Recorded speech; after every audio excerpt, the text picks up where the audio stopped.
auditeurs, bonjour. Vous êtes bien sur Méridien Zéro, Roberto à la barre pour cette nouvelle émission de l'Écho des Canuts.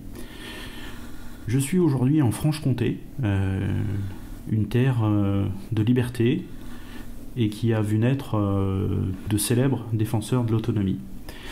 Et j'aurai le plaisir aujourd'hui de recevoir deux camarades, Daniel et Thierry, pour évoquer leur vision d'un monde qui vient, avec en perspective ces visions de liberté et d'autonomie qu'ils souhaitent voir se développer dans la famille identitaire.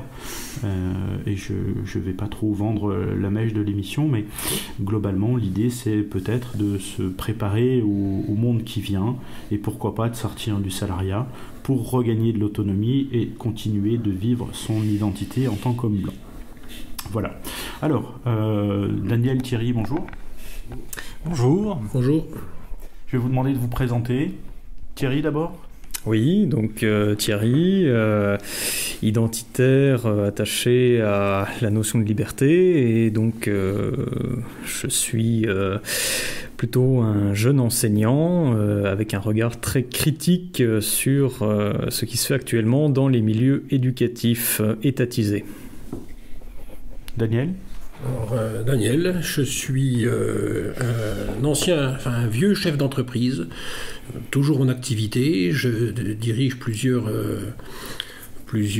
établissements et j'ai une vision identitaire de l'entrepreneuriat qui tend à l'émancipation. Alors, j'ai absolument tenu à faire cette émission avec Daniel et Thierry parce que ils vont développer des valeurs qu'on n'a pas l'habitude d'entendre et qui, je pense, vont faire du bien ou pourraient faire du bien à ceux qui seront capables de les entendre dans un monde d'assistanat et de... comment je pourrais dire ça ? De stérilité de l'action, voilà. Et je pense que les valeurs un peu de liberté qu'ils vont développer, alors même si je vais pas adhérer à toutes, mais c'est pas grave, on est là pour s'écouter et prendre ce qu'il peut y avoir, mais je pense qu'ils vont développer des valeurs qui peuvent aider notre famille politique à devenir des hommes libres, un peu plus libres, et en commençant par une émancipation vis-à-vis de l'État défaillant. Alors, on va commencer cette émission par envisager les mutations économiques qui se profilent dans une économie française qui est une économie de service. À quasiment 70% de notre PIB, c'est une économie de 70% à peu près de services. Et il faut savoir que 40 à 50% de ces emplois vont disparaître à un horizon assez rapide. Donc le gros de notre travail ici, ça va être de permettre de prendre conscience qu'il faut peut-être sortir du salariat pour aller vers quelque chose qui nous rende de l'indépendance et de la liberté. Voilà. Alors il y a une société qui se profile, et cette société des objets connectés, elle va faire disparaître énormément d'emplois qui commencent. Qu'est-ce que vous avez en tête sur la longue liste des emplois qui peuvent disparaître? C'est bien pour faire prendre conscience à vous tous, à nous tous, de ce que nous sommes, et que les emplois qu'on occupe aujourd'hui, peut-être que demain ils vont disparaître, et donc de nous emmener à y réfléchir. Qui commence? Bon, je crois que déjà, les emplois les plus menacés, ce sont les emplois à faible valeur ajoutée, à faible niveau de qualification, qui sont, pour la plupart, des tâches mécanisables qu'on peut tout à fait robotiser. Alors, est-ce que je donne des exemples? Ouais, écoutez, simplement, chauffeur de taxi, déjà, on en parlait tout à l'heure, Roberto, il est vrai que les développements des intelligences artificielles et donc à échelle soit d'un temps court ou d'un temps moyen, on aura sans doute l'occasion de voir apparaître dans les villes et les campagnes des automobiles connectés, des bus connectés qui pourront circuler sans chauffeur. Comme il y a déjà des métros sans chauffeur dans les métropoles, voilà, donc tout ce qui est chauffeur, ça peut être amené à disparaître. ça va être amené à disparaître. La technologie, elle est prête, hein. Ils attendent plus que les autorisations. Dans ce registre-là, on a aussi tous les livreurs à domicile, hein, qui pourront être remplacés par des drones ou par des robots. Hein, Ça c'est déjà ce que tu décris là, Roberto, c'est déjà manifesté lors du confinement, notamment en Chine. Hein. Beaucoup de gens commandaient leurs repas et étaient livrés dans leurs appartements directement sur le balcon par un drone qui portait un petit sac rempli de raviolis. La robotisation, on peut aussi la voir se mettre en place, notamment dans les hôpitaux. Ça a l'air terrible, mais je crois que c'est en Corée. Ils sont prêts pour un robot infirmière. Vous chercherez sur Internet Sophia robot infirmière et vous verrez que déjà, il y a la technologie qui est prête pour remplacer l'humain dans ces métiers-là aussi. Daniel ? Alors, les métiers vont disparaître ou se transformer, se mécaniser. Ce qui fait aujourd'hui que, par exemple, un boulanger, à part pour faire des produits, comme disait Thierry, à haute valeur ajoutée, qui vont intéresser une petite partie de gens un peu plus aisés que la moyenne, mais sinon, le pain quotidien peut tout à fait être fait par quelqu'un qui ne connaît rien à la farine, qui n'a jamais vu un épi de blé, et puis voilà, les machines existent déjà, elles sont déjà en service, elles sont en service dans les industries qui fournissent de la pâte à pain, mais elles commencent elles font leur apparition chez les artisans. Qui, ma foi, face à la pénurie de main-d'œuvre, sont bien obligés de mécaniser leurs tâches. Et, ma foi, les industriels fabriquent des machines tout à fait performantes qui peuvent sortir des centaines de baguettes à l'heure sans l'intervention quasi d'un professionnel de l'art, quoi. Ouais, voilà, il suffira d'appuyer sur un bouton pour sortir effectivement des baguettes à la pelle. Oui, tout à fait. Oui, c'est déjà le cas. Alors, c'est valable pour la croissanterie, c'est valable pour tout un tas de choses. Entre autres, les mécaniciens aussi sont menacés avec la voiture électrique. Hein. Il faut savoir qu'une voiture électrique ne nécessite quasi aucun entretien. Hein, ça ne consomme pas de frein, ça ne consomme pas de tout un tas de choses qui font qu'aujourd'hui un mécanicien peut intervenir en service après-vente. Le service après-vente sera tout à fait limité. Et donc la profession de mécanicien en tant que telle est bien remise en question, quoi. Le jour où il n'y aura plus que des OE électriques, ça sera compliqué pour celui qui est garagiste, quoi. Et de la même manière, on peut aussi se demander, par exemple, si la filière boucherie n'est pas menacée, que ce soit dans les abattoirs ou même en amont dans la production de viande, puisqu'on est désormais capable de faire de la viande de synthèse, hein, des steaks qui ont le goût de la viande, mais qui sont faits à partir, encore une fois, de matières de synthèse. Par exemple, par un procédé d'impression en 3D, ça a été développé, je crois, par une firme américaine qui s'appelle Modern Meadows et qui donc est capable de reconstituer entièrement un steak. Donc, quand Klaus Schwab parle de grande réinitialisation, il faut savoir qu'elle a déjà commencé à se mettre en place dans énormément de secteurs. Je vais en lister quelques autres, mais l'idée c'est pas de faire une liste, c'est de montrer à quel point il va y avoir de vraies mutations économiques et notamment sur le terrain de l'emploi, et de voir comment il va falloir s'y adapter. Alors les caissières de supermarché, je crois que c'est une réalité déjà, on pourrait se passer de caissières de supermarché, les caisses autonomes existent. Moi j'ai vu ça en Corse, à Ajaccio, un magasin, toute une ligne de caisses, 40, 50, 60 caisses, il n'y a pas une caissière.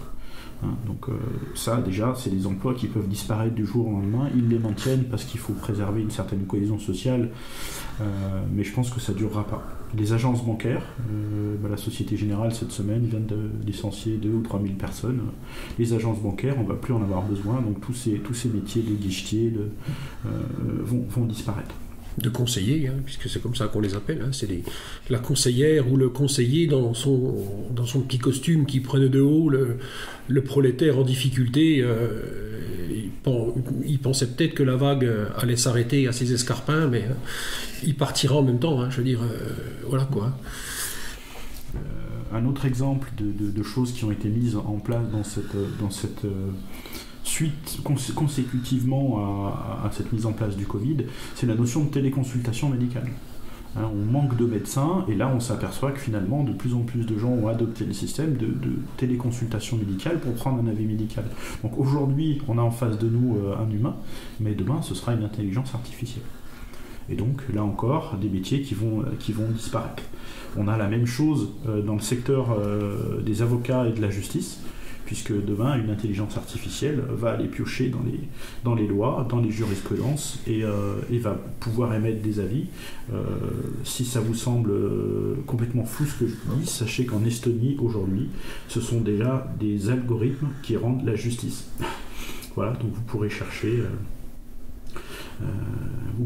ça pour vérifier. Toujours en Estonie, on a une administration totalement numérique, donc ça veut dire des flopées de fonctionnaires. Alors là, je sais que ça peut faire plaisir à certains, parce qu'il y a quand même un certain nombre de ramiers dans ces secteurs-là, de gens qui profitent du système, mais demain, il faut qu'ils sachent que tous ces gens-là, ils peuvent très bien disparaître très rapidement. Voilà, il y en a peut-être d'autres secteurs auxquels vous pensez, je vois les comptables, Daniel, Oui. Bon, pour avoir affaire à des experts comptables, on va dire régulièrement, puisque de toute façon ils sont obligatoires, on sait aujourd'hui déjà que toute la saisie des documents comptables est robotisée. C'est-à-dire que on va dire la conseillère, on va l'appeler, mais la personne qu'on avait au téléphone qui nous demandait, la facture de ceci, la facture de cela, cette personne-là a déjà disparu. C'est un robot qui fait son travail, qui saisit les documents avec une performance non égalée, quoi. Je veux dire, c'est de l'ordre de 98% de réussite. Il y a quasi plus d'erreurs, quoi. Alors que bon, avec la dame qu'on avait au téléphone régulièrement, il manquait une facture, elle était mal dirigée, aujourd'hui le robot le fait mieux qu'elle. Donc ce métier-là a déjà disparu, quoi. C'est fini. Le métier même d'expert comptable, la profession d'expert comptable, de parole d'expert comptable, c'est pas moi, je ne le suis pas, mais puisqu'aujourd'hui la banque est toute puissante, elle pourra bientôt exiger que l'entrepreneur lui délègue sa comptabilité. Elle n'aura qu'à embaucher des experts comptables et puis le cabinet classique disparaîtra, puisque les banques, le système bancaire pourrait accorder de prêts qu'à quelqu'un qui lui a confié la gestion de sa comptabilité, quoi. Donc même l'expert comptable en tant que tel, installé, on va dire, à son compte, pourrait se retrouver à travailler pour quelqu'un, quoi. Alors là, on est sur les métiers qui vont être impactés par la première vague, mais les spécialistes de la question disent que dans un deuxième temps, et que c'est quasiment prêt aussi, pourront être concernés les métiers d'interprète, voire de professeur. Donc avec de l'enseignement fait par des intelligences artificielles. Oui, bon, après, pour être tout à fait honnête, ça dépend quel enseignement on vise. Alors j'anticipe un petit peu sur ce qu'on va dire plus tard, mais c'est vrai que si on veut un enseignement basique, avec des connaissances brutes, effectivement, une machine qui évaluera des élèves par QCM, par questionnaire à choix multiples, oui, ce serait pas choquant. Et d'ailleurs, dans la plupart des établissements scolaires de l'éducation nationale actuellement, les enseignants ne font pas autre chose, quoi. Donc oui, c'est la correction de copie. Oui, voilà, enfin non, que de l'imposition de savoir et de méthodes bêtes et méchantes, quoi. Enfin, t'as quand même beaucoup de rabâchage, mais en fait, on ne cherche pas à éveiller véritablement les adolescents. C'est pour ça aussi qu'il y a tellement de phénomènes d'indiscipline, parce que bon, les adolescents ils sont comme ils sont, mais aussi ils voient bien qu'ils ont en face d'eux des enseignants qui ne sont pas passionnés, qui appliquent des programmes qui n'ont pas de sens, qui sont bêtes et méchants, enfin qui sont vraiment au niveau du plancher, quoi. Donc effectivement, c'est des métiers tout à fait mécanisables. Ça ne me choquerait pas. Après, ça dépend quel enseignement on veut pour ses enfants, et si on veut un enseignement un petit peu élevé, un enseignement qui puisse éveiller véritablement les enfants, là effectivement c'est un enseignement qui ne sera pas mécanisable, et il faudra avoir affaire à des excellents transmetteurs, à des excellents professeurs, et non plus simplement à des gestionnaires de classe. Donc, j'arrête là la liste parce qu'effectivement ça peut être très très long, mais les progrès de la technique vont faire que, et toutes ces technologies-là, elles sont prêtes à basculer, qu'il va y avoir une vraie remise en cause, une grande réinitialisation, on va l'appeler comme ça, parce que je pense que c'est ce qu'ils ont en tête, du monde, et notamment du monde du travail. Et donc moi j'ai envie de vous poser une question. Est-ce qu'à votre avis, tout ça va se faire dans le calme ? Oui, si tous ces gens qui se retrouveront sans emploi reçoivent quand même une télé et de la nourriture. C'est-à-dire que si on leur file un petit, alors appelle ça comme tu veux, un revenu universel, un salaire universel, je ne sais pas comment il faut appeler ça, si on les assiste, si effectivement on arrive à leur filer du fric pour qu'ils puissent satisfaire leurs besoins élémentaires, ou ce qu'ils croient être leurs besoins élémentaires, oui, ce sera tout à fait calmement. C'est déjà le cas dans beaucoup de territoires français. Donc ça concernera juste un petit peu plus de personnes. Et accessoirement, si on leur a injecté un vaccin qui les a modifiés et, comme dit Attali, les a rendus beaucoup plus empathiques, effectivement, ou qu'on leur file un petit peu de calme, allez, on va dire les choses tranquillement, un petit excitant, un petit antidépresseur chimique ou naturel, le soma dans le meilleur des mondes, effectivement on peut arriver à calmer un petit peu tout ça. Mais quoi qu'il en soit, il y aura quand même des gens au chômage et qui vont devoir se maintenir ou s'adapter. Par le biais de la formation, ce genre de choses. Et là, on va attaquer quel genre de métier vous voyez émerger dans cette après-mutation, des métiers qui pourront persister ou qui vont naître. Des métiers qui vont naître, toute cette intelligence artificielle, il y aura quand même de toute façon, j'imagine, une maintenance de ce genre d'appareil. Et puis avant la maintenance, il y a la conception. Il y a la conception. Après, je me demande, moi, voilà, il y aura des gens hautement qualifiés qui vont concevoir ces choses. Il y aura aussi l'excellence va se maintenir. L'excellence d'un vigneron, l'excellence d'un cuisinier, l'excellence d'un menuisier, l'excellence, ces gens-là vont se maintenir. Ce sont des gens, je veux dire, on ne peut pas mécaniser à outrance certains produits à très haute valeur ajoutée. Ça va être compliqué.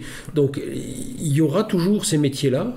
Je pense qu'il y aura toujours ces métiers-là, mais ils seront réservés à des gens très compétents, et ces productions seront réservées à des élites, parce que forcément très chères. Voilà. Donc, la question est juste de savoir quelle place on veut prendre dans cette chaîne.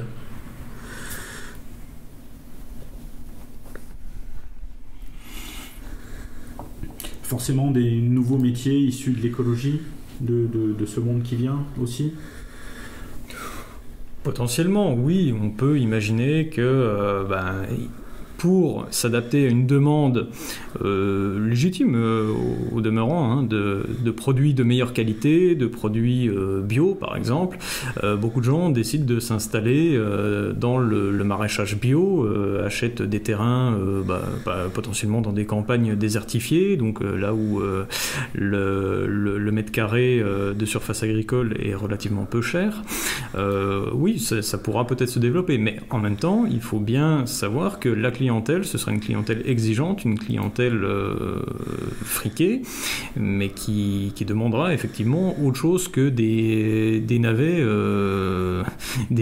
tout secs ou des carottes mal lavées, voilà. Et on en vient finalement à voir en perspective apparaître cette société de ce que, comment il s'appelle, Laurent Alexandre, le fondateur d'Optissimo, appelait les dieux et les inutiles.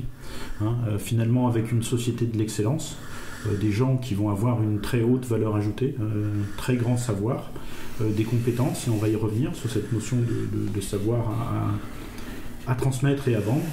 Mais l'idée, pour ceux qui aujourd'hui seraient dans des métiers à valeur ajoutée quasiment nulle, c'est de se prendre en main pour se former et on va oser le mot, commencer à envisager de sortir du salariat.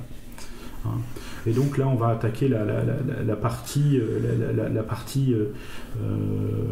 de remise en cause de soi-même, si on peut le dire comme ça, pour apprendre à se prendre en main et à gérer plutôt que de dépendre de quelqu'un. Hein, c'est un petit peu une des perspectives que nos amis ont souhaité mettre en évidence, parce qu'on est dans une France républicaine, mais pas que la France, où on a été habitué à être des... Allez, je vais vous laisser les mots. Habitué à être quoi, Daniel ? On a pris l'habitude, certains ont pris l'habitude de se positionner en tant que créancier d'un système. Il va falloir que tu expliques ce que ça veut dire, créancier. Créancier d'un système, c'est que les gens qui se estiment avoir droit estiment avoir suffisamment fait pour, estiment que certaines choses leur sont dues. Et estiment surtout ne pas être comptable de toute leur l'expérience, le passage des gilets jaunes là, j'écoutais un peu ce que les gens disaient. J'écoutais des gens, oui, je suis une jeune femme de mère isolée avec 2 enfants, divorcée, je gagne 1 380 € par mois, j'arrive pas à joindre les deux bouts. Oui, évidemment, t'arrives pas à joindre les deux bouts et voilà, c'est normal. Mais maintenant, il y avait peut-être des choses à faire en amont avant d'en arriver là, quoi. Voilà. Et donc, j'estime que ces gens-là se comportent en créanciers d'un système. Ils ont peut-être pas eu de chance, ils ont peut-être pas mis toutes les chances de leur côté, ils ont peut-être fait des erreurs, mais en tous les cas, ils revendiquent et ils pensent que le système leur doit quelque chose. Juste pour rebondir sur ce que tu viens de dire, peut-être que le système a évolué et que pendant longtemps, il a demandé des gens à faible valeur ajoutée, donc il les a formés en conséquence, mais peut-être que le monde qui se profile maintenant va nécessiter des adaptations importantes pour les plus capables. Après, ça pose la question du caractère de chacun. Est-ce qu'on veut rester au fond de sa cuisine, la tête entre les mains à geindre, en disant « Ah, qu'est-ce que j'ai pas eu de chance, vraiment, je suis malheureux » ou bien est-ce que on accepte de se mettre soi-même un coup de pied où il faut pour essayer d'envisager comment s'en sortir et quelle stratégie mettre en place pour essayer d'être un survivant. Alors Daniel, on a évoqué en préparant cette émission les valeurs humaines qui permettent de se protéger et de mieux se défendre. Et tu as évoqué les valeurs du compagnonnage. Donc reviens un peu sur cette notion de créance et de savoir à vendre plutôt que d'être des simples créanciers qui viennent réclamer un dû qui n'aurait peut-être plus dû et d'arriver avec un savoir conséquent à valoriser. Alors, les valeurs du compagnonnage, je suis issu des compagnons du Devoir et du Tour de France. Issu. Ça a été ma formation, en tous les cas. J'y adhère pas complètement parce que certaines choses ne correspondent pas à ma façon de voir les choses, mais en tout état de cause, il y a des choses qui sont certaines. C'est que la valeur travail est fondamentale. C'est-à-dire que celui qui pense en travaillant 35 heures et en estimant avoir fait suffisamment, et au bout de ces 35 heures, en s'arrêtant, celui-là, il est déjà mort. Très clairement. Celui-là, il va être mis en concurrence, ne serait-ce qu'avec un Américain, et un Américain, ça travaille 100 heures par semaine, quoi. Je veux dire, ça n'arrête pas, quoi. C'est très mal vu aux États-Unis de prendre ses congés. Voilà, on n'a pas 5 semaines de congé dans plein d'endroits, quoi. Alors quand c'est 5 semaines qui sont mises à profit pour faire quelque chose encore d'intelligent, mais quand on voit ce que certains en font, le temps libre qui est dépensé pour rien, c'est qui pourrait être mis à profit pour s'émanciper, moi ça me laisse sans voix. La valeur travail, la valeur de responsabilité. C'est-à-dire, comme disait Thierry, je suis pas Calimero, le monde ne m'appuie pas sur la tête, quoi. Hein, ou si une partie du monde m'appuie sur la tête, je dois œuvrer à essayer de faire pour que je m'en sorte. Je veux dire, il y a cette non-prise de responsabilité. D'ailleurs, et c'est à la limite étatique, dans le sens où on voit bien que une grande partie du peuple français s'insurge contre ce qui lui arrive, mais finalement reste dans une position de revendication. On est créancier. Un créancier, ça veut dire que quelqu'un lui doit quelque chose et il estime, et une grande partie de ces gens estiment qu'on leur doit quelque chose au titre de je ne sais quelle impression, mais en tous les cas, ça ne peut pas faire que des gens ils ne sont plus adaptables. Hein, on ne peut pas revendiquer un emploi qualifié quand on n'a pas de qualification. On ne peut pas revendiquer le salaire d'un emploi qualifié quand on est incapable d'effectuer la tâche qui correspond au salaire qu'on espère. Le souci, c'est qu'aujourd'hui, je pense que beaucoup de gens ont des envies qui ne correspondent pas à leur niveau de qualification. Pour être très clair, et pour appuyer dans ce que tu dis, les gens n'ont pas cette capacité à se transcender, à aller au-delà d'eux-mêmes. Enfin, pour beaucoup et de ceux qui aujourd'hui ont des emplois non qualifiés, ils se contentent de ce qu'ils ont, et s'ils veulent plus, ils le réclament au lieu d'aller le chercher. C'est exactement ça. C'est même faire des fois offense à quelqu'un qui est légitimement créancier, parce qu'il y a des gens à qui on doit quelque chose. Mais dans cette position-là, c'est exactement ça. C'est-à-dire que je fais le minimum et j'attends le maximum. Et quand j'ai pas le maximum, ou quand j'ai pas les choses qui correspondent à mes envies, je revendique. Je n'essaie pas de me poser la question, comment ça se fait que mon voisin, lui, a plus que moi? Alors, est-ce qu'il crie plus fort, ou est-ce que peut-être quand il fait plus de 35 heures, quoi? Alors, pour revenir aux valeurs du compagnonnage, parce que je pense que c'est un point important que tu as développé, un compagnon, il arrive avec un savoir-faire, et donc il n'est pas créancier.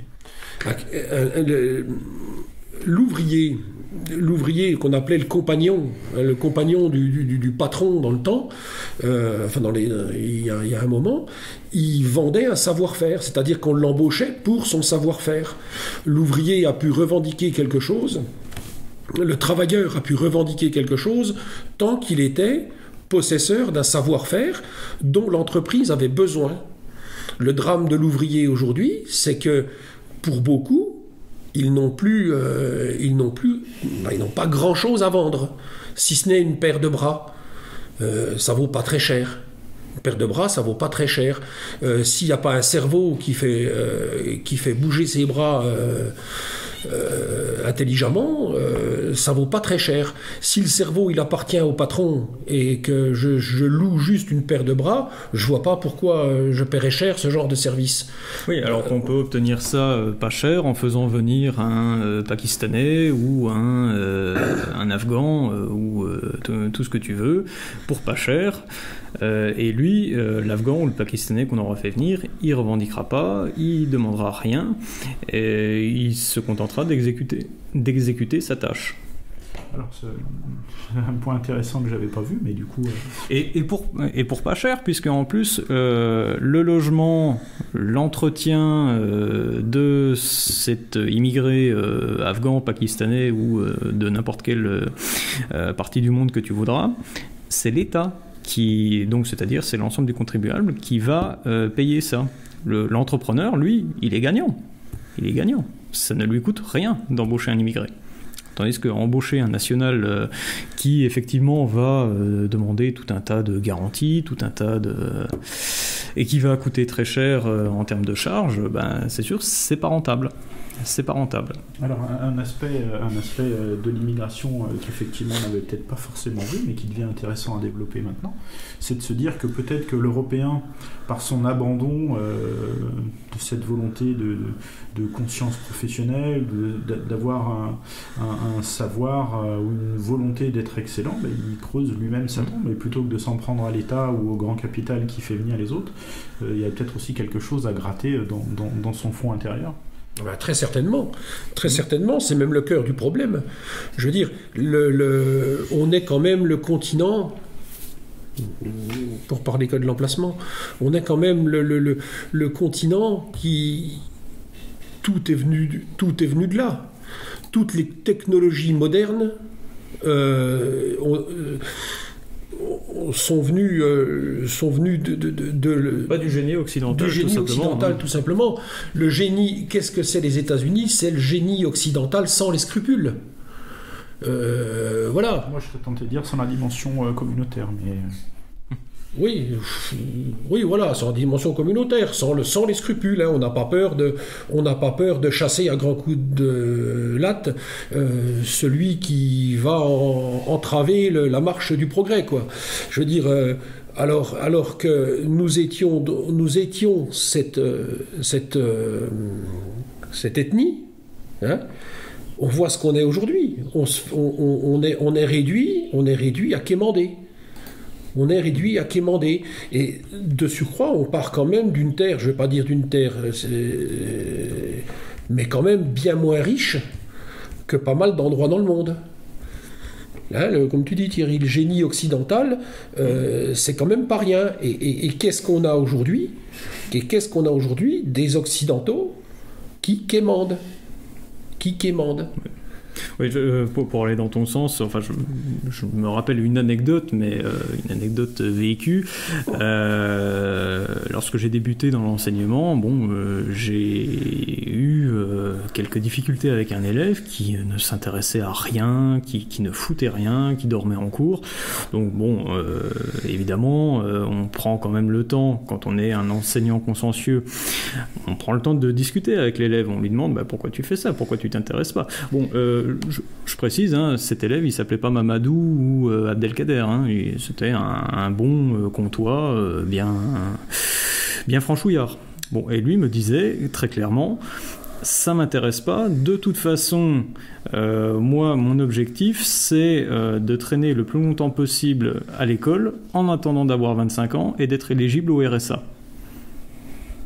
Voilà. Ça dit quand même aussi quelque chose, si tu veux, de la motivation actuelle de nombreux jeunes gens qui ne s'imaginent pas autrement que comme entretenus par la collectivité une fois parvenus à l'âge adulte. C'est quand même assez effrayant. Enfin, en tout cas, moi, ça m'effraie. Alors, quelles sont les valeurs humaines qui ont disparu? J'en vois quelques-unes comme ça, mais le courage, le goût de l'effort, la curiosité intellectuelle, le goût du travail, on l'a dit tout à l'heure. Daniel? Oui, la volonté, ne serait-ce que la volonté de se dire je suis capable de. Oser, je suis capable je suis capable de nourrir ma famille personnellement, c'est une certaine fierté. Moi, je ne conçois pas l'allocation en général, quoi. Je veux dire, voilà quelque chose qui t'horripile. Voilà, ça me laisse sans voix de savoir que certains dans nos milieux conçoivent la vie à coup d'allocation. Moi, je veux dire, il n'y a pas d'ambition, il n'y a pas de fierté, il n'y a pas... c'est la fierté de dire je suis un homme blanc, je suis capable de m'assumer et je souhaite pouvoir continuer à vivre en tant qu'homme blanc. Et si je dois être le dernier homme blanc, eh ben, je serai l'homme blanc qui tient les rênes de la machine. C'est une fierté, quoi. Alors on n'en est certes pas là, mais on en prend le chemin, quoi. On en est là. Si les gens se contentent, puisque les gens se contentent d'une allocation, c'est triste à dire, mais ils font pas partie de mon monde. Pour moi, ils sont déjà morts. Je les emploierai, qu'ils viennent d'où ils veulent, je les emploierai comme ils doivent être employés, c'est tout. Voilà. Sans fierté, pas d'avenir. L'incapacité à se remettre en cause, à aller au-delà de soi-même, c'est ça qui a disparu avec le goût du risque ou le nécessaire risque qui va avec. Est-ce que c'est ça qui a disparu et que vous souhaitez réveiller? Est-ce qu'on est au cœur du sujet là? Oui, en grande partie, oui. 70 ans de sécurité sociale. Anéantissement total de la volonté de se battre. Voilà, oui, c'est ce que disait Oberton dans son dernier essai en date, Éloge de la force. Il a cette phrase qui résume bien les choses. Comment est-ce qu'on fait disparaître une civilisation? Il suffit d'inventer la sécu. Voilà. En multipliant, si tu veux, les parachutes, en multipliant tout un tas de protections qui finalement vont diminuer la volonté des individus de construire leur propre destin et de toujours s'en remettre à une autorité supérieure, à toujours déléguer sa capacité à s'assumer. Alors avant de glisser là-dessus, parce que je sais que c'est un volet important et que vous avez un sac à vider et il est énorme, juste Daniel, quelles sont les valeurs de l'entreprise? Qu'est-ce que ça implique d'entreprendre? Le sacrifice, un chef d'entreprise, aujourd'hui c'est un combattant. Ça, plus encore maintenant, parce qu'il doit se battre contre ses concurrents, il doit se battre contre l'État. L'État est devenu un ennemi de l'entrepreneur. C'est plus quelqu'un... Alors, quand je parle d'entrepreneur, qu'on s'y entende bien, hein, je ne parle pas de l'entrepreneur du 440. Hein. Ceux-là sont des gestionnaires. Ceux-là sont des gestionnaires. Je parle de l'entrepreneur, de celui qui possède son métier et qui veut en vivre fièrement, sans rien demander. J'ai un savoir et je vais vendre mon savoir. Je suis un ouvrier d'exception et je vais vendre mon savoir et en vivre. J'ai toujours dit à mes fils, c'est un peu brutal ce que je vais dire là, ça va sûrement pas plaire à des tas de salariés, les bons travaillent pour eux. Voilà. C'est brut de décoffrage, mais c'est la vérité. Quand on a quelque chose à vendre, on le vend pour soi. Donc l'entrepreneur, c'est avant tout un combattant. Il va à la bataille tous les jours. Il règle des problèmes tous les jours. Il faut le sacrifice. Arriver à un certain niveau où on peut déléguer certaines choses, mais à la base, c'est la fierté de dire j'entreprends parce que je pense que j'en vaux la peine. C'est la base pour moi, c'est la base c'est ce qui m'a fait me lancer dans la vie, quoi. Hein, j'ai dit je peux pas rester là à exécuter bêtement des tâches dont je ne connais ni les tenants ni les aboutissants. Je j'ai été curieux de savoir pourquoi je faisais ça, pourquoi. Et quand on est curieux de savoir pourquoi on fait ça, on se dit mais si je le fais pour lui, je peux le faire pour moi. Après, il faut acquérir les savoirs qui permettent de. Mais l'entrepreneuriat à la base, c'est l'émancipation, la volonté de ne pas être soumis. Alors on est toujours soumis à quelque chose, on va dire, hein, ne serait-ce qu'aux aléas d'un gouvernement qui vous empêche de travailler pendant 2 ans. Mais ça n'empêche pas que les établissements qui nous permettent de vivre aujourd'hui fonctionnent encore. Et on n'a rien demandé. On n'a rien demandé parce qu'on est sûr de ne pas avoir besoin de quelqu'un pour subvenir à nos propres besoins. Ça demande par moment aussi peut-être une frugalité. L'indépendance aussi. L'indépendance. Alors, tu cites le mot de sacrifice, mais je vais volontiers te poser une question très provocatrice. C'est quoi ta série Netflix préférée ? Moi, je ne sais pas ce que c'est Netflix. Voilà. J'ai par le biais de mon fils regardé une série. Bon, c'est une fiction. Enfin, voilà. Hein, historiquement, c'était l'histoire d'une famille anglaise qui prospérait dans les courses de chevaux. Enfin, j'en sais rien. Je me souviens plus trop quoi. J'aimais bien la musique, j'aimais bien les décors, mais voilà quoi. Je regarde pas souvent voilà. C'était une provocation parce que tu me disais quand tu entreprends, t'as quasiment pas de temps libre, t'as quasiment pas de loisirs et voilà. Tout le militantisme que j'ai pu faire en dehors de mes activités professionnelles m'a coûté de l'argent. Et des sacrifices familiaux, parce que quand j'ai eu à aller me déplacer à droite à gauche, enfin tu connais mes engagements, ça a toujours été pris sur du temps familial, quoi. Et est-ce que tu regrettes ces engagements totalement, ou il y a quand même des choses que cet engagement militant t'a apporté ? Alors oui, l'engagement militant m'a apporté certaines choses, m'a éveillé sur certaines choses, sur certains points, voilà. Après, je regrette certaines choses dans le sens où ça a quand même très souvent débouché sur rien, quoi, ou pas grand-chose. Hein, sur de la congratulation, voilà quoi. Je veux dire, faut quand même le dire. Je veux dire, c'était. J'envisage maintenant plus stoïquement ce genre d'engagement, quoi. Et le stoïcisme, pour moi, c'est pas le fait de baisser les bras. Hein, je le prends au pied de la lettre, c'est-à-dire me consacrer aux choses sur lesquelles je peux avoir effectivement un moyen de pression, quoi. Et du coup, bon, je l'espère, tu gagnes un peu d'argent, mais tel que je te vois là, je te vois pas de bague en or, je te vois pas de collier avec $1, je te vois pas d'anneau dans le nez.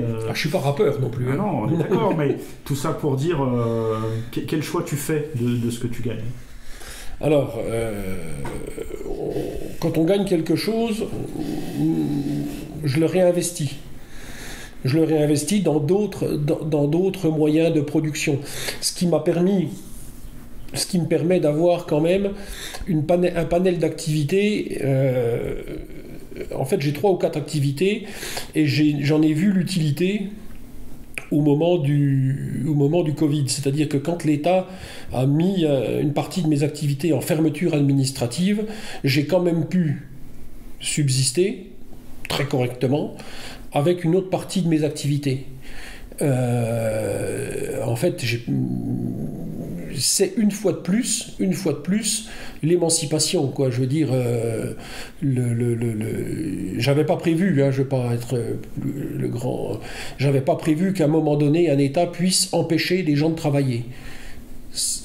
Qui pouvait prévoir ça ? Comment on pouvait ? C'était inimaginable pour moi. Ils l'ont fait, mais quand même, grâce au système qu'on a mis en place familialement, on a quand même pu, et je tiens à préciser que, comme de toute façon, je n'ai aucune confiance dans les gens qui nous dirigent, on s'est bien gardé de demander quoi que ce soit comme aide. Et je pense que ceux qui ont demandé des aides et qui en ont perçu vont pas tarder à le regretter, quoi. Pourquoi ils le regretteraient ? Parce qu'on va leur reprendre. C'est déjà en place. C'est déjà en place. Hein. Je veux dire, les services de Bercy vont aller vérifier un par un tous ceux qui ont perçu et ils vont aller rechercher.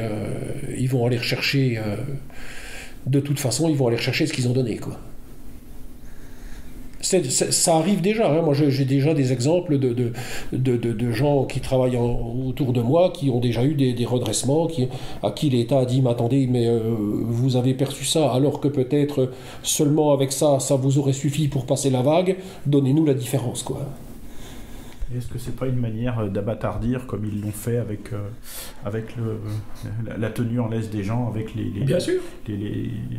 Les subsides sociaux? Bien sûr, mais c'est pas le même processus qui se met en place. Très exactement. Très exactement. Les entrepreneurs libres qui ne demandaient pas grand-chose, on les a forcés à demander quelque chose pour sauver leur entreprise. Croyaient-ils indispensables à sauver leur entreprise? Alors que, nous, on a réussi à passer la vague sans licencier, sans rien. Moi, si la première des choses, c'est encore brut de décoffrage, hein, ce que je vais dire là, Roberto. Mais c'est pour ça que je t'ai invité. La première des choses que j'aurais faites, c'était moi foutre à la charge de l'État l'intégralité de mon personnel. J'ai pas eu à le faire parce que on a été suffisamment intelligent et on a diversifié nos activités, ce qui nous a permis de garder notre personnel. Hein. Mais si la première des choses, avant d'aller demander des subsides, j'aurais foutu à la charge de l'État l'intégralité de mon personnel. En disant, voilà, je ne peux plus travailler, ces gens-là m'aidaient à travailler, débrouillez-vous-en. C'est ce que tout le monde aurait dû faire. Les restaurateurs auraient dû le faire, tout le monde aurait dû le faire, plutôt que d'aller quémander. Voilà, il faut savoir qu'on parlait tout à l'heure des grandes multinationales. Elles ont fait ça. Hein. Elles ont fait ça, et tant et si bien que dans les comptes des entreprises, on se retrouve avec des marges et des bénéfices astronomiques sur l'année 2020. Pourquoi ? Parce que l'État a pris en charge 80% du salaire. Alors pour ceux qui ne se sont pas écroulés, ça a fait des bénéfices extraordinaires qu'ils n'ont pas redistribués. Mais je referme ma parenthèse. Voilà, c'est une fois de plus, l'assistanat social sur le dos des générations futures, faut quand même pas l'oublier. L'assistanat social sur le dos des générations futures a fait qu'on a avili, qu'on a permis de faire croire aux entrepreneurs, aux indépendants qu'ils pouvaient attendre quelque chose de cet État. Et cette espèce de sécurité sociale à l'intention des entreprises, malheureusement, plein de gens ont sauté dedans à pieds joints, abandonnant ainsi leur fierté d'indépendants, quoi. Dans le documentaire, dans un documentaire que vous avez peut-être vu ou je vous invite à regarder qui s'appelle Planet Lockdown, la personne qui est interviewée, elle dit cette crise du Covid va permettre d'anéantir une grande partie de la classe moyenne et de transférer un électorat qui était plutôt populiste, ou en tout cas, nous on serait tenté de dire peut-être poujaliste ou soucieux de ses intérêts fiscaux, le fait de la laminer, de les transférer vers un électorat plus démocrate, parce que du coup, soumis à la gamelle permanente. Donc il y a peut-être des stratégies aussi qu'il faut avoir à l'œil et penser. L'anéantissement de l'indépendance,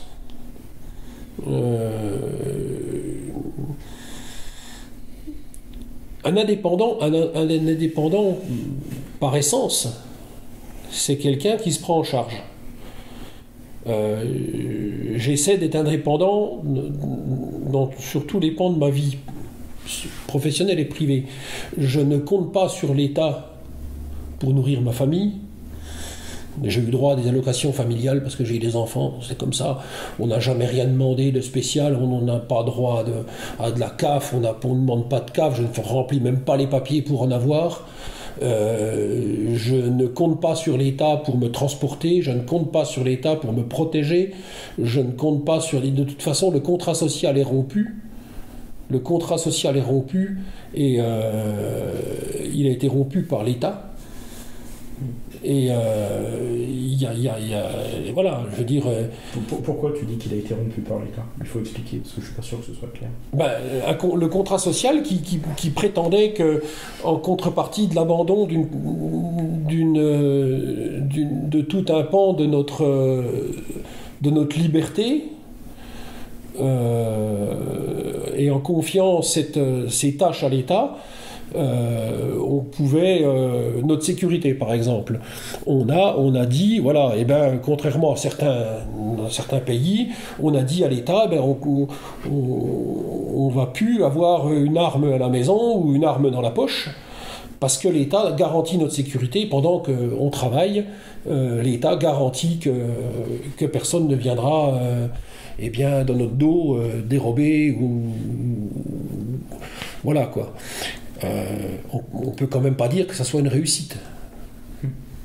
Alors, justement, ce contrat social, il date de la fin de la guerre, de 1945. Tu me disais le hier, CNR. Le problème du CNR. Donc, si tu peux rapidement rappeler quelques éléments là-dessus, mis en place par les communistes, je crois que c'est sûr.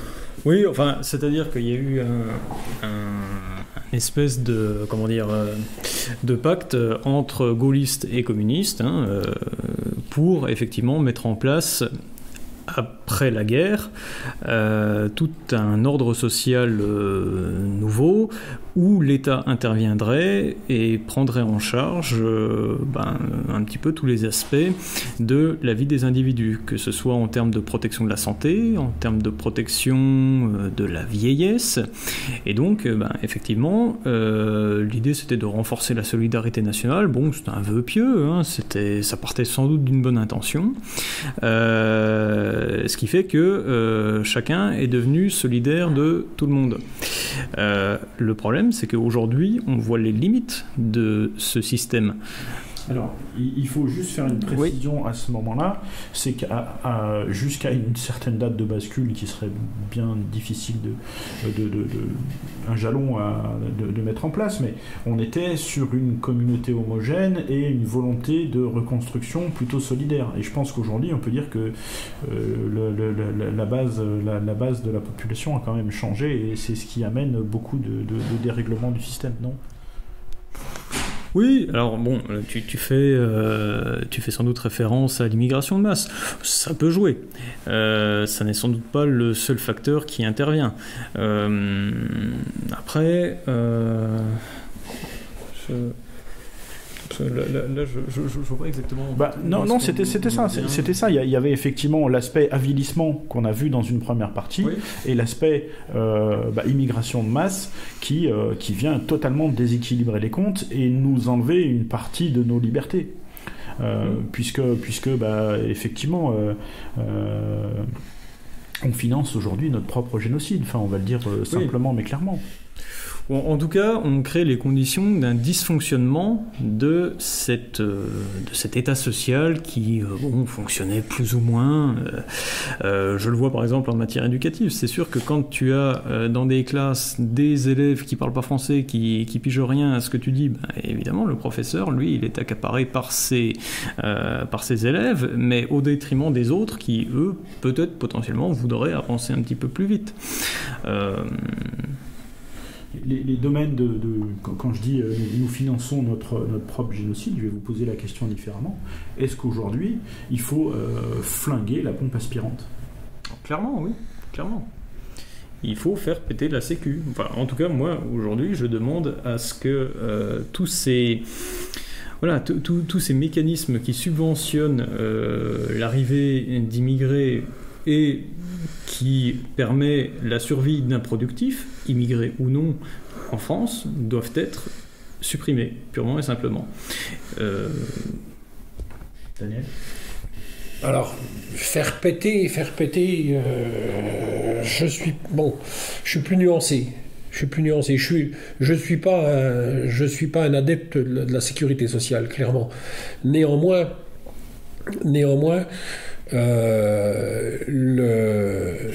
la sécurité sociale est financée par des cotisations.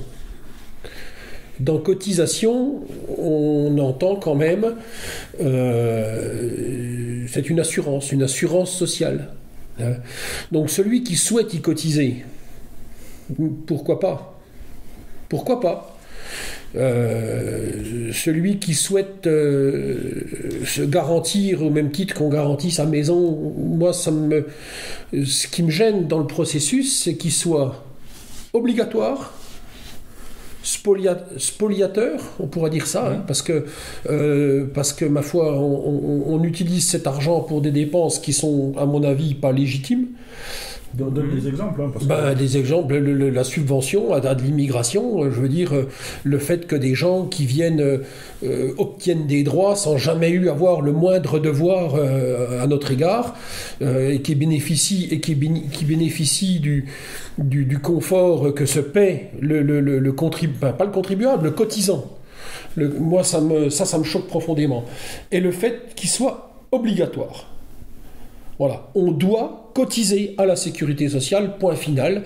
Mais de toute façon, d'ailleurs, il faut quand même savoir que le fait d'inciter les gens à ne pas cotiser à la sécurité sociale, c'est un délit en France. Hein.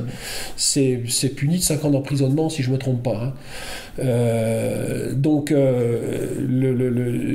preuve en est que sans ce genre de système-là, le château de cartes s'effondre, quoi. Non, mais on n'en est pas à dire qu'il faut plus cotiser. On en est à se poser la question de quel modèle alternatif on pourrait mettre en place. Et vous, ici, en terre de liberté et en terre proudhonienne, vous évoquez un nouveau mutualisme, en fait. Oui, voilà, une sorte de mutualisme donc, qui reposerait sur l'association volontaire et du coup locale de gens qui se mettraient autour d'une table et accepteraient de partager,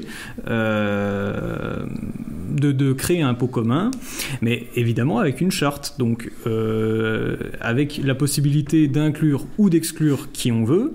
Moi par exemple, si je devais faire une mutuelle, je pense que j'accepterais pas d'alcooliques, j'accepterais pas de fumeurs, parce que c'est une question de responsabilité individuelle. On sait que l'alcoolisme et le tabagisme ont des effets négatifs sur la santé. J'ai pas envie de subventionner un vice privé. Voilà. Après, si avec des amis ou avec des voisins on fait un pot commun, ça servira à payer éventuellement l'accident de travail de l'un d'entre nous, ça servira à payer, la pension de veuvage de la veuve d'un copain décédé, que sais-je encore. Mais voilà, ce que je voudrais, ce serait pas forcément évoluer vers un modèle entièrement égoïste, où je ne garde mon fric que pour moi. Aider les copains, les voisins, c'est-à-dire les gens que je connais, oui, mais voilà, avec un contrôle sur la destination de mon argent. Je veux savoir qui j'aide et pourquoi je l'aide. Toi, Daniel, tu m'as surpris, t'es pas favorable au financement des salles de foot, alors quand même. Non, je suis pas favorable, je ne suis même pas favorable à l'existence même des shootés. Donc voilà, leur bien-être m'addifère. Leur bien-être m'addifère, leur existence m'addifère. Ils sont libres de se détruire, mais qui ne nous demandent pas d'assurer leurs soins derrière. On est d'accord. Ouais, je veux dire, voilà, moi, celui qui veut s'injecter volontairement des produits toxiques, pourquoi pas, à la limite, si je peux avoir le brevet de fabrication du produit, on veut bien lui vendre, si ça peut me faire gagner de l'argent. Non, je déconne. mais non, c'est totalement intolérable. Pour moi, la protection sociale doit garantir en premier les gens qui y cotisent. Point final. Et elle doit garantir les risques encourus par l'activité professionnelle, par l'activité, on va dire, par la vie humaine, par l'accident de voiture, par ce genre de risque-là. Maintenant, c'est devenu intolérable et c'est totalement déresponsabilisant que la protection sociale vienne pallier à toutes les inepties que les humains sont capables de développer en termes de prise de risque. Voilà, moi ça me... C'est pour ça que qu'il y ait une sécurité sociale, pourquoi pas, qu'elle soit obligatoire et monopolistique, je trouve ça totalement intolérable. C'est-à-dire que je ne vois pas pourquoi la sécurité sociale a le monopole de collecter et de redistribuer. C'est pas normal. Et d'autre part, ils doivent en être exclus tout un tas de choses. Moi, je suis désolé, les prothèses, non, pas forcément celle-là, mais les prothèses, on va dire, esthétiques, quelles qu'elles soient, La circoncision, non, t'es pas... Non, ça, voilà, je veux dire, un truc qui tourne mal, je vois pas pourquoi ça serait... La circoncision, pourquoi pas, ou même simplement l'avortement. Enfin, je vais peut-être ouvrir un débat un peu sensible, mais bon, aujourd'hui, je crois qu'il y a quand même un travail de prévention qui est fait assez largement dans les établissements scolaires. Normalement, bon, responsabiliser les jeunes filles et les jeunes garçons, ça devrait être du domaine familial, hein, c'est de la responsabilité des parents. Mais bon, moi, je suis pas catho intégriste. Bon, il y a parfois des situations d'urgence, par exemple suite à une agression sexuelle, où on peut considérer que l'avortement est légitime. Si, par contre, il faut faire financer par le contribuable une erreur, une petite étourderie de telle ou telle jeune fille commise avec un jeune homme à la sortie d'une boîte de nuit, là, moi, je suis pas d'accord. Je suis pas d'accord. Il arrive un moment, il faut aussi se responsabiliser et puis prendre conscience de la portée de ses actes. Donc, non, j'ai pas envie de financer les erreurs commises sur les parkings des boîtes de nuit le samedi soir. Oui, complètement. Mais en fait, l'assistance sociale a fini par déresponsabiliser totalement la société. Tout le monde fait n'importe quoi. Je veux dire, on va s'emplir de McDo, de toute façon, l'État est derrière pour nous soigner, pour nous prendre en charge. Et on a l'impression que et de plus, hein, ça a quand même le défaut de faire penser à certains que c'est gratuit. Le test PCR est gratuit. Non, le test PCR n'est pas gratuit, il est payé par l'ensemble des contribuables, hein, il est payé par l'ensemble des cotisants. Rien n'est gratuit. Quand on dit la France et la gratuité des tests PCR, non, c'est pas gratuit, l'enseignement, c'est pas gratuit, il n'y a rien de gratuit dans la vie. Rien. Et faire croire aux gens qu'il puisse y avoir de la gratuité, c'est une hérésie et ça les déresponsabilise de toute façon. Et ça dévalorise le travail de ceux qui l'exercent. Exactement. De toute façon, il y a quand même des merde, comment je peux dire ça,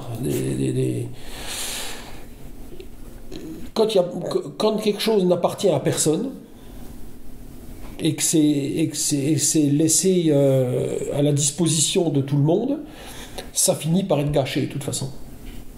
La propriété privée fait que quelque chose qui appartient à quelqu'un, il le met à la disposition, mais on sait que ça appartient à quelqu'un. Donc on peut dire que ce quelqu'un-là, à un moment donné, va mettre le haut là en termes d'utilisation de son bien.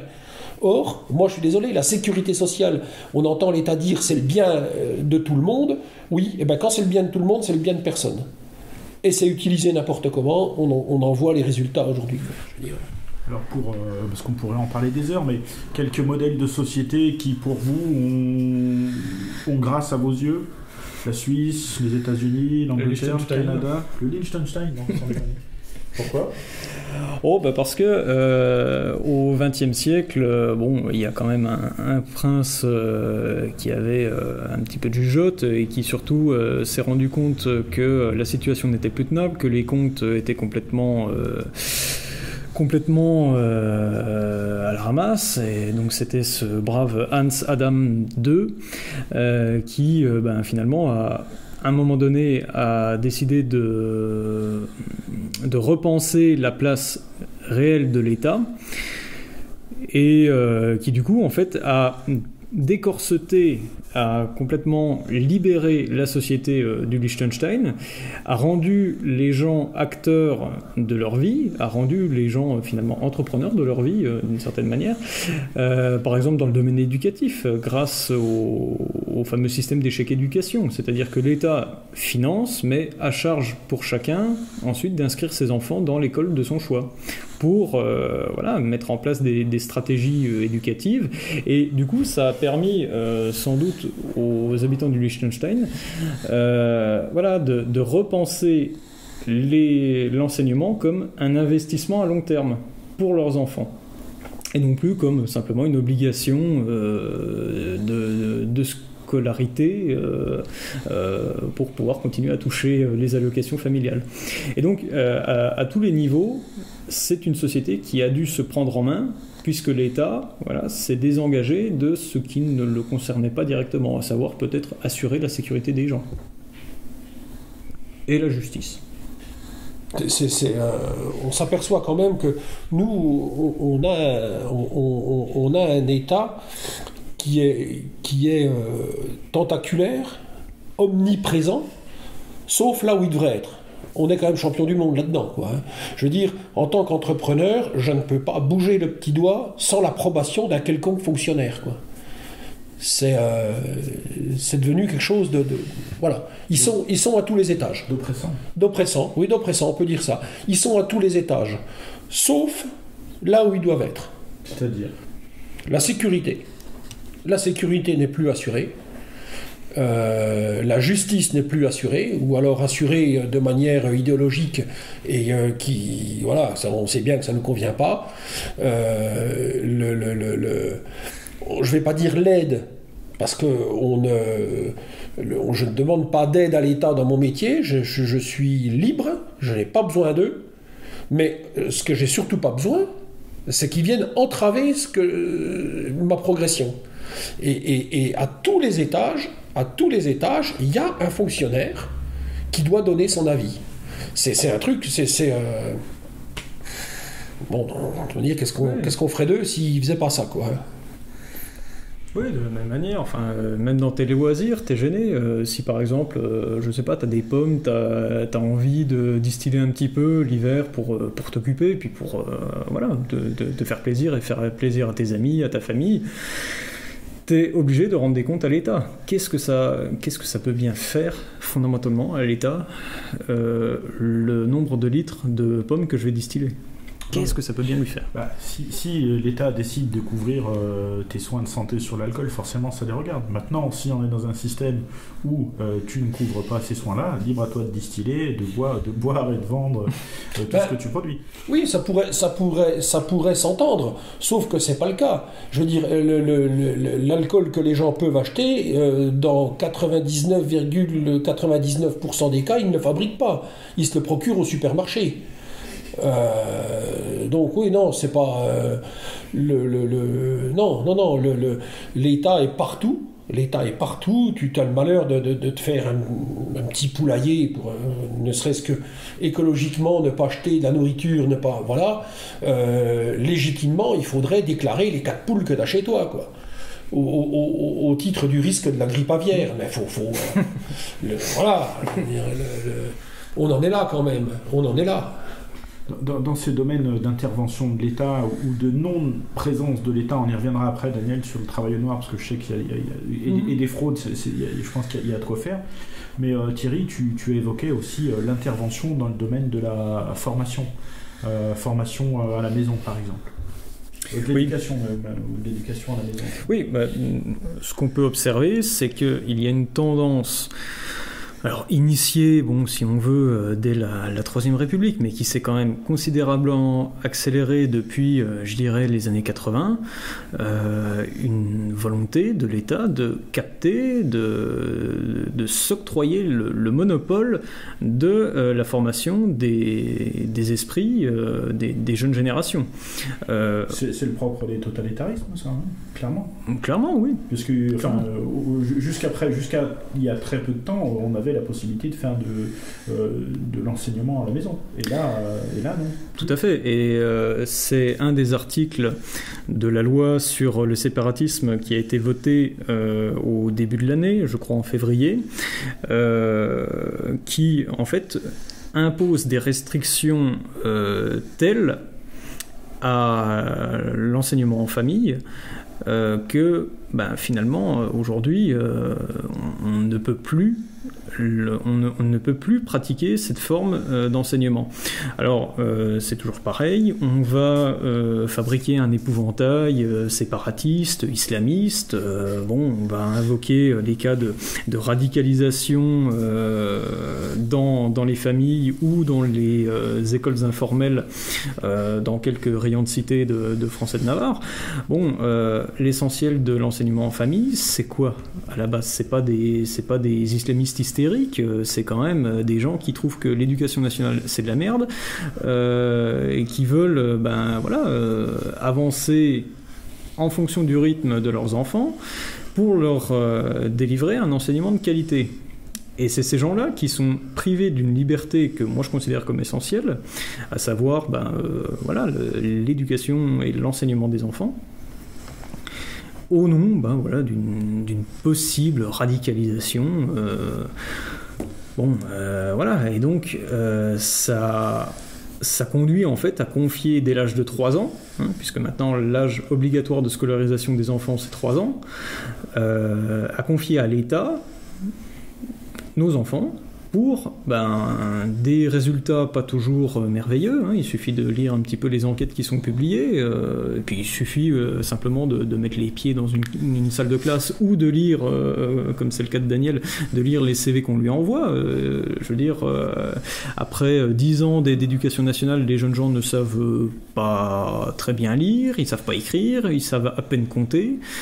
Donc on peut aussi s'interroger sur les 57 milliards d'euros que coûte l'enseignement en France par an, c'est ça le budget de l'éducation nationale, 57 milliards par an. À quoi ça sert? Alors moi j'ai une petite idée, parce que je sais quand même à peu près observer mon environnement proche.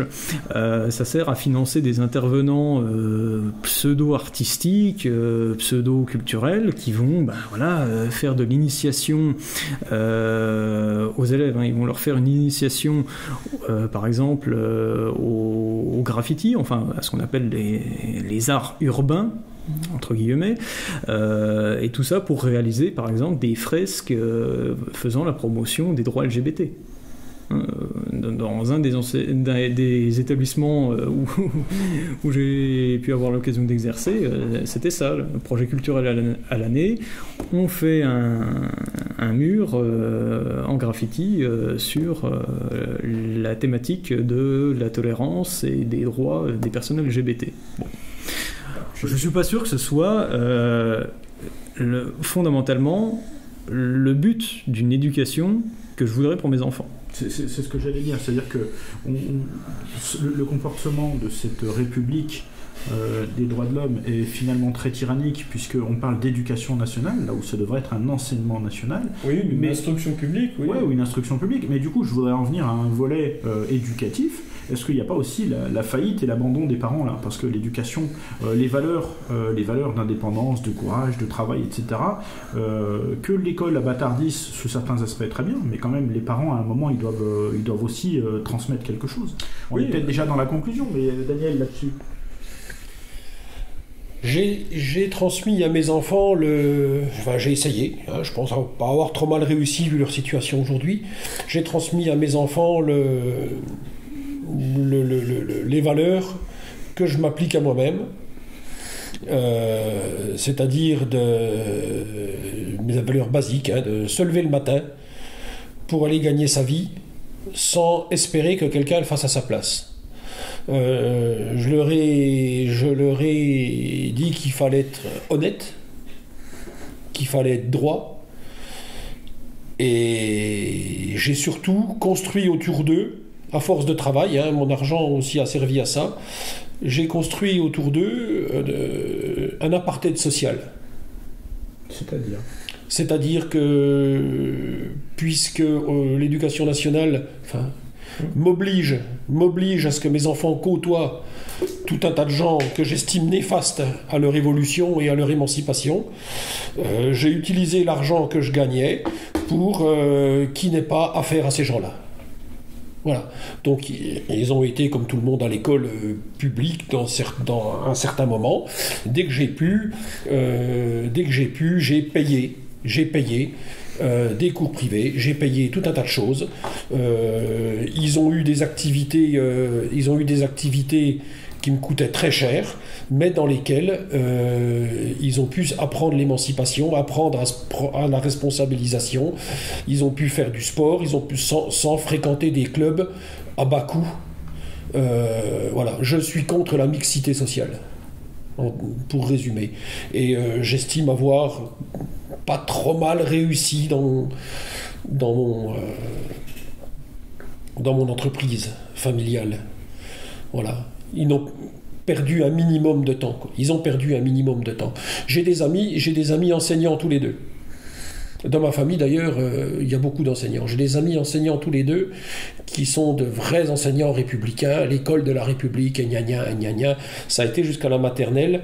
Et un beau jour, quand le plus grand est rentré en disant « aujourd'hui, le petit, mon voisin, a acheté sa chaise sur la maîtresse », et bien là, ça a acheté un froid dans la famille et les enfants de ce couple ont quitté l'éducation publique pour des endroits chers, où on perd pas de temps. Voilà, où la maîtresse ou l'enseignant n'est pas un chiourne dont 80% du temps est pris et accaparé par des problèmes de discipline. C'est ce que je considère un apartheid social, j'appelle ça comme ça, c'est peut-être une fois de plus brutal, mais j'ai pas honte de dire que j'ai mis tout en œuvre pour que mes enfants n'aient pas affaire à la mixité sociale. Après, c'est sûr, tes choix, Daniel, ça a impliqué certains sacrifices. Voilà. Donc, tout ce que tu as investi pour offrir la meilleure éducation possible à tes enfants, tu n'as pas pu t'en servir pour, je sais pas... T'as pas été à Punta Cana ou à Ibiza? Non, on part pas en vacances. Danser les baloches à l'air sur des tables, par exemple? Non, ça tu ne fais pas, toi. Non, je fais pas ça, non. On n'a pas... je veux pas dire que je ne suis pas... je n'aime pas m'amuser, mais je suis assez... on n'est pas expansif, quoi. Hein, je veux dire, on n'est pas des gens... Tu parlais de frugalité tout à l'heure, développe un peu, parce que je crois la frugalité, c'est-à-dire j'utilise... pour moi, une voiture, c'est pas un marqueur social, c'est un outil. Pour moi, un téléphone, c'est pas un marqueur social. J'en ai besoin d'un pour... C'est un moyen de communication.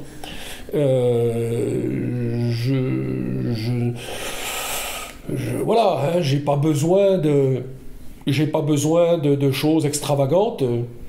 J'ai ce qu'il me faut pour vivre, j'en vis confortablement, mais je n'investis pas, je ne dilapide pas le fruit de mon travail dans tout un tas de choses futiles, quoi. Enfin, futiles à mes yeux, en tous les cas, quoi. D'accord, enfin, je rejoins là-dessus.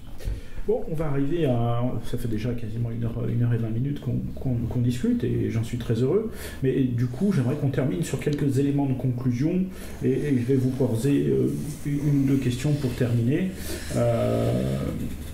Par exemple, votre grand reset à vous, si vous deviez faire une réinitialisation de la société, en quelques mots, qu'est-ce que vous changeriez? J'ai bien compris qu'il y avait pour vous la société des producteurs, des gens qui travaillent, qui produisent. et puis derrière qu'il y avait cette notion de parasitisme, tous ceux qui profitent du système, et dans ceux qui profitent du système, j'inclus aussi ceux de l'autre côté de l'échiquier qui prennent des subventions économiques au niveau des entreprises, des dérogations fiscales. Pour moi, c'est le même versant d'une même médaille. Mais dans cette société, qu'est-ce qui pour vous est serait le plus important à changer pour changer les mentalités, pour commencer à amorcer une nouvelle société? Il y a la sécurité, il y a pas mal d'autres sujets, il y a les menaces des libertés. Qu'est-ce qui vous préoccupe le plus? Qu'est-ce qui vous inquiète le plus? Qu'est-ce que vous aimeriez changer? C'est peut-être un peu... je vous prends peut-être un peu au dépourvu, mais c'est le but aussi de vous amener un peu de spontanéité. Sachant qu'il nous prévoit un monde où plus rien ne nous appartient quand même. Vous qui êtes des amis de la liberté et de la propriété privée, je pense que vous n'êtes pas les seuls. C'est le monde qu'ils nous promettent là, pour 2030. C'est l'agenda du Green Deal, de l'Union européenne, c'est ça, un monde où plus rien ne nous appartient. Qu'est-ce qui pour vous, et où est-ce qu'on revient dans les menaces principales à cette incapacité à se transcender et aller au-delà de soi-même, à produire? Quelle est pour vous la menace principale? Qu'est-ce que vous avez envie de changer?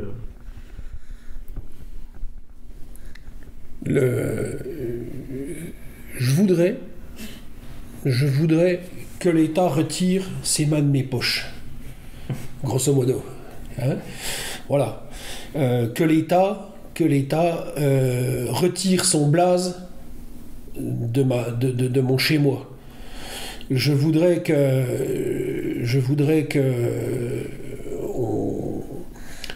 une certaine solidarité est tolérable. Un assistanat est insupportable. Le contrôle permanent, la chose moi qui me gêne le plus, c'est le contrôle permanent. Le contrôle permanent. C'est tout le temps. Il va s'accentuer. Voilà, il va s'accentuer. Le fonctionnariat. Je veux dire, moi, je voudrais qu'on licencie. Pour moi, les fonctionnaires, c'est pas difficile. C'est ou des policiers ou des militaires. Point final. Le restant, je vois pas pourquoi on a besoin de fonctionnaires. Je comprends pas. 5 600 000 en France, quand même. Dont pour certains, je suis persuadé que l'emploi est contre-productif de surcroît. Il y en a encore qui servent à rien, mais il y en a d'autres qui finalement dérangent, quoi. Tout ça, cet état tentaculaire, ce maelstrom de gens qui n'ont pour seul moyen d'existence que le contrôle des autres, quoi. Arrivé à mon âge, c'est devenu insupportable. Quand je sais que la seule façon qu'une bonne femme des impôts a de gagner sa vie, c'est d'effectuer des contrôles permanents sur un tel ou telle fonction, ça me fait tomber de ma chaise. Alors sachant qu'ils vont chercher ceux qui sont solvables, comme toi, comme d'autres, mais par contre, on va le rappeler rapidement, la fraude aux cartes vitales qui nourrissent des multicentenaires, enfin une multitude de centenaires en Algérie, parce que des multicentenaires, ce serait... ça me ferait pas tomber de ma chaise, je veux dire, on est capable... Je vais vous raconter une anecdote. C'est quand même quelque chose d'hallucinant. J'ai un jour quelqu'un qui se présente dans mon magasin, à Belfort, magasin que j'ai plus, et qui me dit je voudrais acheter tout un tas de matériel pour faire de la sécurité. Très bien. Donc il choisit ce qu'il a besoin dans mes rayons, et il me dit ben voilà, vous allez être payé par le département. Alors je dis attends, je vais déjà être payé avant que tu partes, pour commencer. Parce que payer par le département, pour moi, ça veut rien dire. Et là, il me sort un bon d'achat, tamponné par la préfecture du territoire de Belfort, qui lui donnait le droit d'acheter tout un tas de matos en vue de sa formation. Je suis quand même curieux. Et je dis, et tu vas faire quoi comme formation, mon ami? Et le gars me dit, moi, je vais faire une formation de garde du corps. Ah, D'accord, oui, bon, ben oui, ok. Donc, le département, via le Pôle emploi, me paie une formation de garde du corps dans une école mirobolante, je ne sais plus trop où. Et j'y fais, mais tu vas garder le corps à qui quand même? Parce que c'est quand même intéressant, hein. Je veux dire, il m'avait pas l'air vraiment de... Enfin, il ressemblait pas non plus à bodyguard, quoi. Et là, il me sort son téléphone portable, il me montre une photo d'une jeune femme, et je dis, je vais garder le corps à elle. Voilà. Et c'est qui cette dame? Alors, elle s'appelle Beyoncé.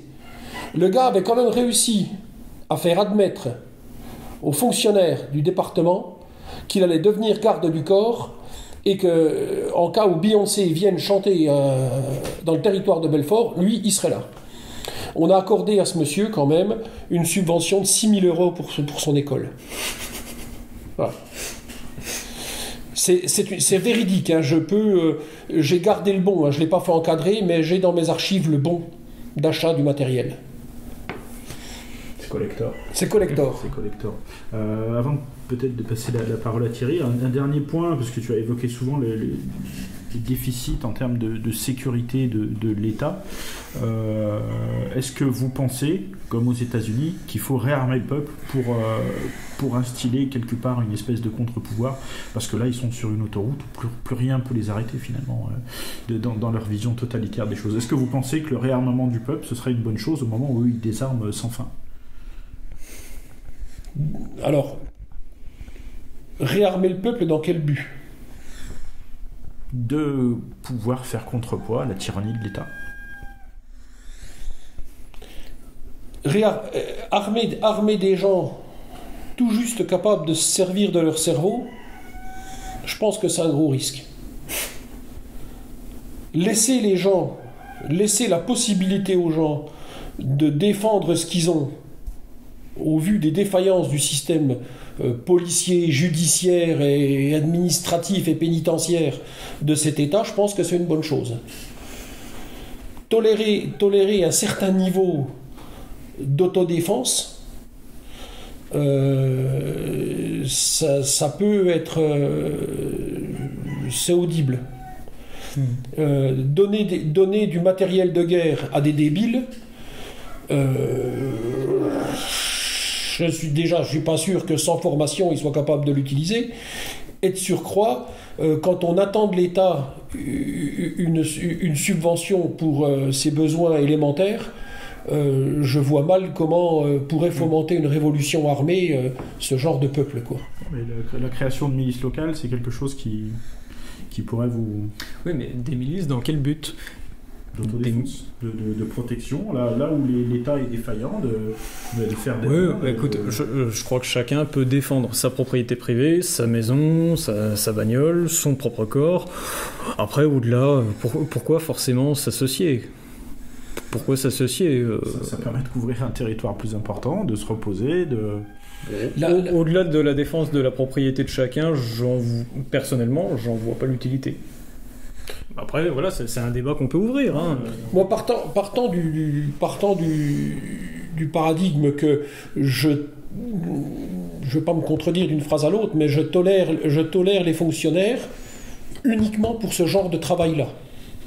Je pense que c'est un travail qu'on doit confier à des professionnels. Oui, mais si derrière le fonctionnaire, on lui dit tu contrôles plus le jeune qui fait des wheelings, là, des robots... Ah non, on est bien d'accord. Mais c'est pas en armant la population qu'on va empêcher les wheelings. Non, je suis sur un autre sujet, là. Je suis sur le sujet de l'autodéfense locale et le fait de créer des rondes, etc., pour signaler, pour dissuader. Signaler à qui? Signaler à qui? Alors bon, moi, comme tu l'entends, j'habite en campagne, on n'est pas soumis au même... nous, quand il y a du bordel dans la rue, parce qu'il y a un morpion qui fait le con avec sa mobilette, il y a toujours un père de famille ou une mère de famille qui descend, torchon à la main, en le chopant par les étiquettes. Et je veux dire, de toute façon, on se connaît tous et on sait que c'est le fils d'un tel et tout ça. Donc, il y a quand même... je ne suis pas confronté à ça directement, au même titre que voilà, il n'y a pas une délinquance phénoménale ici. Mais néanmoins, le droit de chacun de défendre sa propriété privée, puisque l'État n'est plus en mesure de l'assurer, c'est une partie du contrat social qui est pour moi caduque. Et on doit restituer aux gens. L'État doit dire, écoutez, on est défaillant, on n'arrive plus. Nous, dans notre coin ici, on a 6 gendarmes pour 52 communes.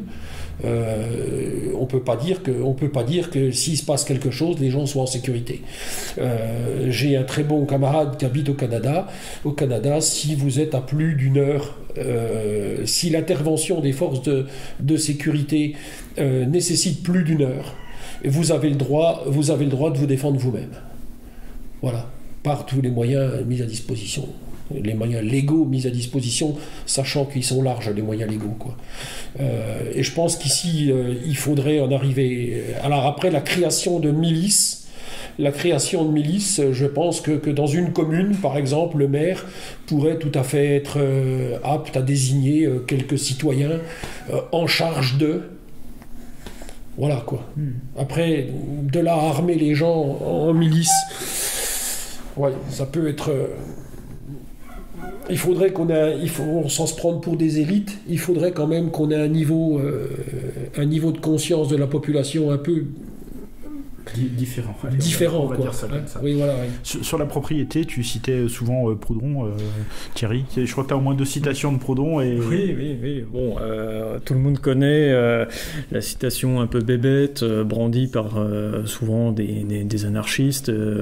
Donc la citation du jeune Proudhon, un peu énervé, un peu papillonnant, qui disait la propriété c'est le vol. Bon, et puis quelques années après, il s'est rendu compte que il avait dit une connerie, et à la fin de sa vie, le vieux Proudhon avait quand même finalement émis l'idée que, je cite de mémoire, la propriété c'est le seul moyen de défense de l'individu producteur face à l'État. Voilà. Donc, effectivement, la question de la propriété privée, pour moi, est centrale. Elle est centrale dans les stratégies dont on a parlé d'indépendance, d'autonomie vis-à-vis de l'État, et puis dans ce qui nous intéresse quand même en grande partie autour de cette table, dans la lutte contre l'immigration. Si vous êtes propriétaire d'un terrain et que vous savez faire respecter votre droit de propriété, personne ne peut vous exproprier, c'est dans la charte des droits de l'homme. Personne ne peut vous exproprier, et surtout pas un État, pour venir construire un centre de migrants. Voilà. Donc moi, si j'avais un conseil à donner, c'est si vous avez des ronds de côté, vous achetez les terrains autour de chez vous. S'il y a une ruine à vendre dans votre village, vous vous associez avec vos voisins qui pensent comme vous rachetez la ruine ou la maison à vendre. Comme ça, vous êtes sûr que jamais personne ne viendra vous installer des voisins que vous ne désirez pas. On se rapproche un peu de certaines prérogatives des municipales en Suisse, de choisir leur voisinage et de leur dire je te donne la citoyenneté ou pas. Et c'est pas le préfet, c'est pas l'État qui décide, c'est les gens libres qui choisissent dans le village qui veulent voir vivre à côté d'eux. Une dernière question avant de vous laisser le mot de la fin. On a évoqué l'engagement militant. Si vous aviez quelques conseils à donner pour redéfinir l'engagement militant, ou loin des errements ou des improductivités ou de l'attente d'un grand sauveur, comme tu disais Thierry en préparant, qu'est-ce que vous donneriez comme conseil très concret au regard, peut-être que c'est juste une répétition de choses que vous avez déjà dit.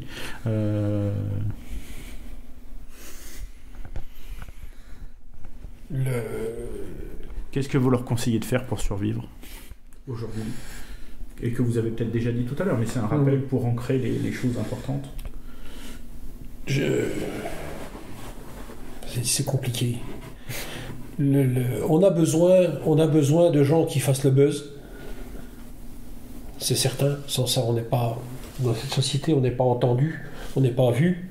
Donc certaines actions qu'on a connues par le passé ou qu'on a même faites nous-mêmes ne sont pas complètement improductives, dans le sens où on sait les utiliser, dont on sait utiliser les retombées.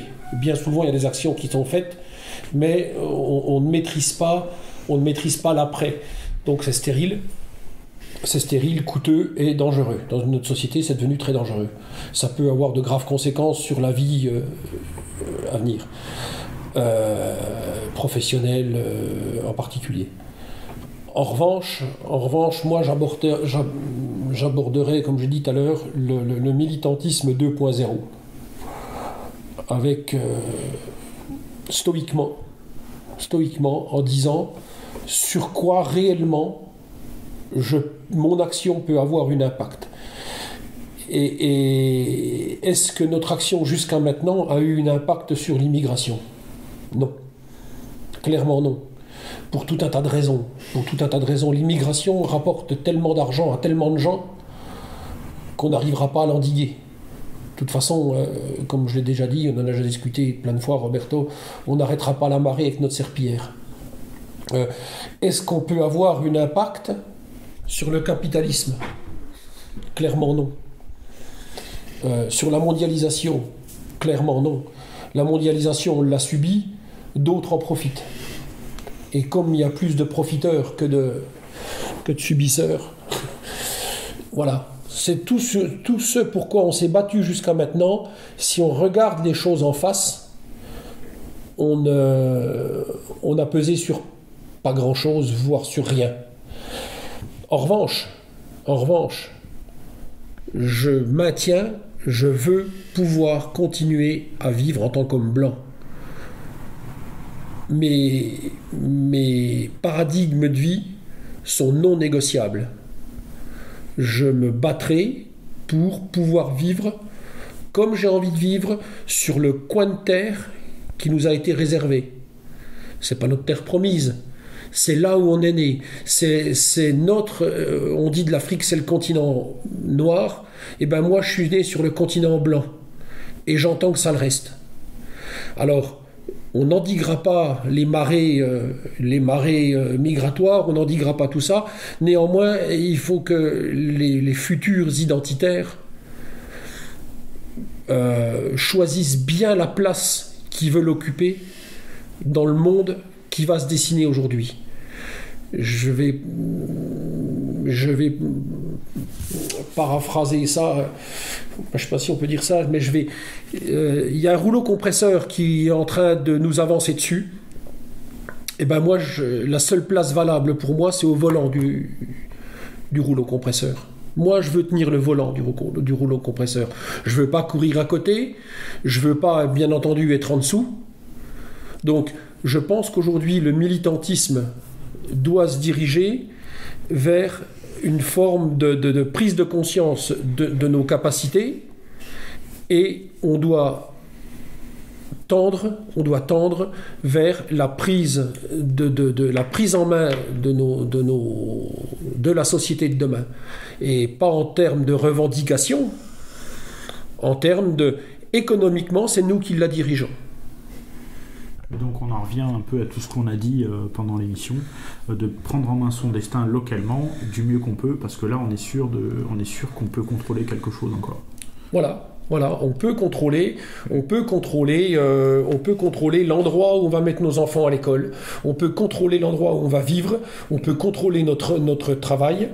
Il y a tout un tas de choses où on peut essayer encore d'éveiller les gens. Les gens se sont insurgés contre le pass sanitaire, à tort, à raison, je ne veux pas en discuter, moi ça bref. Mais par contre, j'aurais aimé les entendre s'insurger sur le fait que d'ici peu, ils n'auront plus accès à l'argent qu'ils gagnent.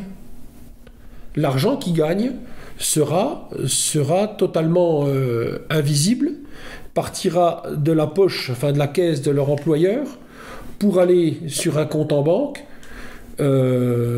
entre les mains d'un acteur qui, pour gagner sa vie, le banquier, a besoin d'obéir à un État, et on pourra tout à fait limiter les déplacements de n'importe quel identitaire, par exemple. On pourra l'empêcher de se rendre à la manifestation là-bas, ne serait-ce qu'en bloquant son accès à son argent dans tel ou tel endroit, et ça, personne, ça nous arrive dessus.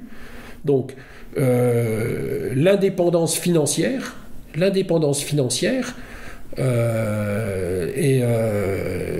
ça sera la base, ça sera la base du combat de demain. Et aussi, je me réserve aujourd'hui le droit je paye mes impôts quand je peux les payer. quand je peux les payer, mais c'est pas prioritaire. D'ailleurs, c'est marqué dans la Constitution, les contributions sont volontaires. Voilà. Sauf qu'aujourd'hui... C'est théorique. C'est sûr que si tu dis ça à ton contrôleur fiscal ou à ou au bureau du Trésor public de ta circonscription, aujourd'hui je suis pas volontaire, tu t'exposes à quand même quelques embarras. Sauf qu'il ne faut pas perdre de vue qu'avec le prélèvement à la source, ils sont en train d'empêcher toute jacquerie fiscale, puisque l'État est servi avant les familles. Enfin, mes camarades, réveillez-vous. Aujourd'hui, vous n'aurez plus la possibilité de ne pas payer vos impôts, et l'État sera servi avant le ventre de vos enfants. Enfin... C'est exactement ça. C'est exactement ça. Donc, alors, entrepreneur ou pas, hein, mais il faut quand même être honnête, quand on est entrepreneur, on n'est quand même pas très loin du tiroir caisse. Et il vaut mieux en être pas trop loin. Un mot de la fin ? Un mot de la fin. Au risque de me répéter, voilà, peut-être pas trop espérer changer les choses en votant. On construira peut-être pas une digue qui refoulera les saints en dehors du camp simplement pour les beaux yeux bleu marine de telle ou telle candidate. Non, encore une fois, devenez propriétaire, et puis entendez-vous bien avec vos voisins, et puis si vous voulez pas d'immigrer à côté de chez vous, devenez maître de votre terre. Et pour avoir la maîtrise de la terre, il n'y a rien de mieux qu'un droit de propriété. Voilà. Travaillez,